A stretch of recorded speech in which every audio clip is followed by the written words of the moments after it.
The US Embassy in India has sounded a clarion call to Indian students pursuing their dreams in the United States. Attending classes is non-negotiable. Skip them and you risk not just academic setbacks, but the very foundation of your aspirations. Your student visa could be revoked.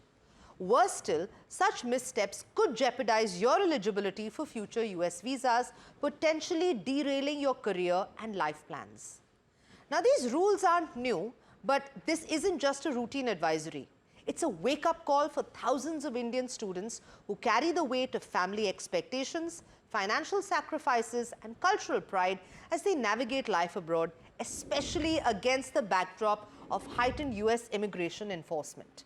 To discuss this and a lot more, let me quickly welcome my guest this evening. I have Alisha Mashruwala Daswani, a Harvard alumnus, class of 2011, and CEO and co-founder Encore's Vantage Private Limited.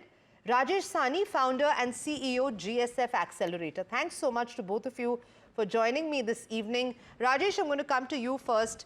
We saw your recent post on X, and you warned that there are no jobs in USA, in Canada, and the UK for international students, and you urged parents to rethink spending crores on foreign education.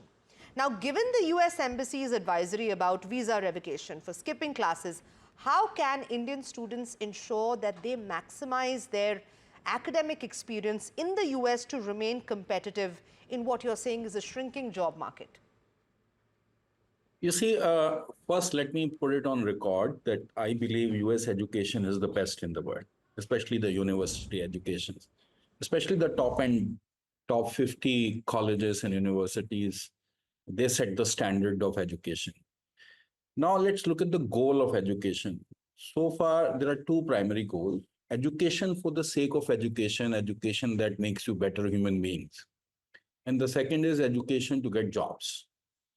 So I was tweeting for education that gets you job. And if you look at it, there are three factors that are playing out simultaneously at this point of time. I think one is companies, especially large tech companies, overhired after COVID or during COVID. And for last 2-3 years, they've been constantly reducing their manpower and right sizing it. So that's a trend which is not even reached its conclusion right now. We're in the middle of that trend.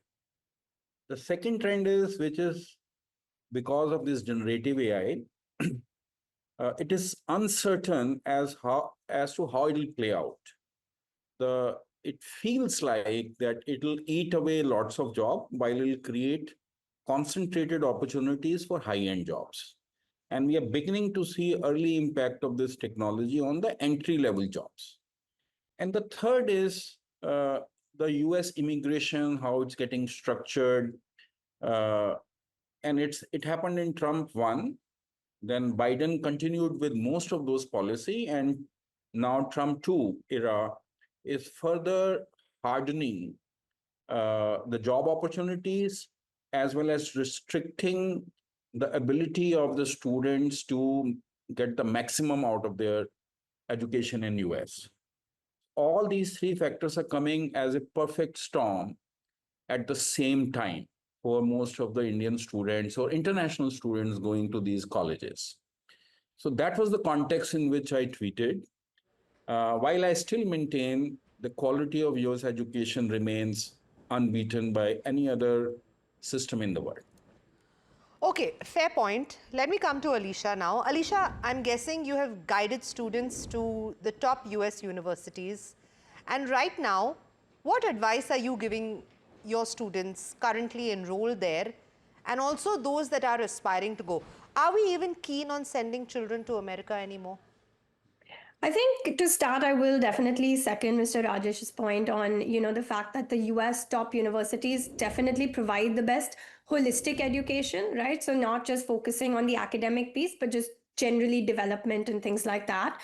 So currently for the students who are in the US, things like leaving a program without informing your school about, and skipping classes, things like that have always been part of the rules. I think it's even more important, given the current landscape, for students to make sure that they're constantly, just attending their classes, not breaking any rules, making sure that they're in touch with their international office. I think that's something that's really important. Constantly being in touch with the international office to make sure that you know the latest rules, you know what you need to be aware of.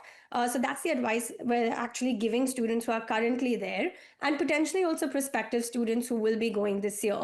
So far, I would say this year, we have a lot of students who have got into top US universities. Touchwood, as of now, we've not seen too many issues with, student visas. But again, as long as you can showcase and prove that you are going to, a good institute, you do have the funds to pay for your education, and you're there for a particular reason, it's not been too much of an issue. Okay. So Rajesh, you had also mentioned the easy hack of Indian students, especially IITians securing high-paying tech jobs after a US master's degree. You're saying that that maybe and does not work anymore. So now with these stricter visa policies and class attendance now critical to maintaining student visa status, because like Alicia said, I myself have studied in the US. We've seen Alicia also studying in the US. These rules aren't old, but they will be seriously looked at right now. What alternative career pathways can Indian students pursue, either abroad or in India, to achieve a strong return on their educational investment? What with the advent of AI and everything else? I'll come to that, but I think she is absolutely right. What's happened is the threshold of tolerance has come down. So you got to play within the rule of your visa issuance. But let me also say that Indian students have done exceptionally well in any at the college you go, top end or even mid-market colleges. Indian students come on the top of the, in the top percentile, quartile or top 10 uh, class ranking systems. So this is not Indians don't have deviant behavior in general. So so long as you play by the rules, uh, don't be adventurous in your political views, I think still you can get by. The other issue is the master's program and the PhD programs. I think there will be an impact because funding to the educational institutions is being squeezed right now because of DOGE. And in fact, the whole education department has been dismantled. And that will reduce the research funding and funding for certain kind of programs. And we have to see how it will impact.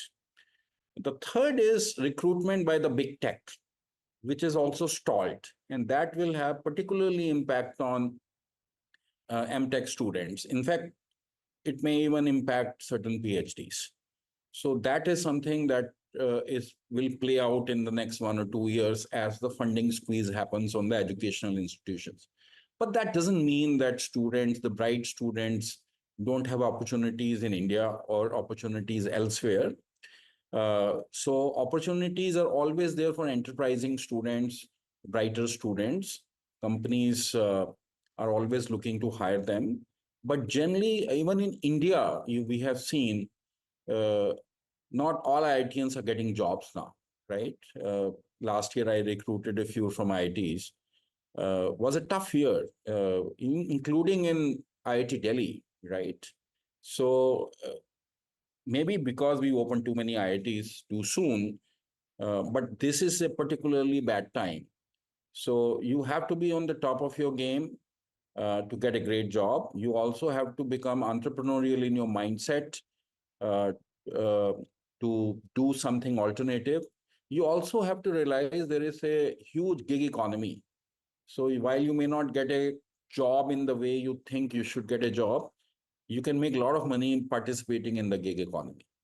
Right. So rules, the games are changing. You have to be adaptive, nimbler, faster, and get ready for a uncertain world where your skill sets will not last your lifetime. You will have to retrain, re-educate yourself every few years. I think that's wonderful advice. Alicia, we've got some figures up here, and I can ask my producer to just pull them up, on the number of Indian students that go abroad. If we can just have those on air, do you have a sense of how many of them stay back? What fields do Indian students largely contribute to? My guess, and this is a general sweeping statement, is IT, medicine. So is this move, much like all of the announcements that Trump has made since he's come into power, be more bad than good for America? Because I think our students will be fine. There are colleges all over the world waiting to take them in. Yeah, I mean, I definitely think, all of the noise that's happening right now is a little bit more detrimental to the US because, what that's doing is that a lot more students who were primarily looking at the US are now considering also other countries, right? Whether it's the UK, Australia, Canada, Singapore, and staying back in some of the top institutes in India as well. But I do think in terms of, the largest number of students staying back in the US, it does end up being in the tech and tech and finance fields, medicine to an extent as well. I think given the current scenario, I think upskilling yourself, not just, purely being a tech student, but kind of mixing your majors, making sure that you have that combination of innovation, design, technology, all of that, along with your like finance field, and just being as interdisciplinary as possible is what's really going to get you the job. Right, Alisha and Rajesh, thank you so much for all of that comprehensive analysis and that insight. We'll continue tracking the story and come back to you for more. But thanks so much, and I hope all of the aspiring students and their parents were watching this and have received the advice.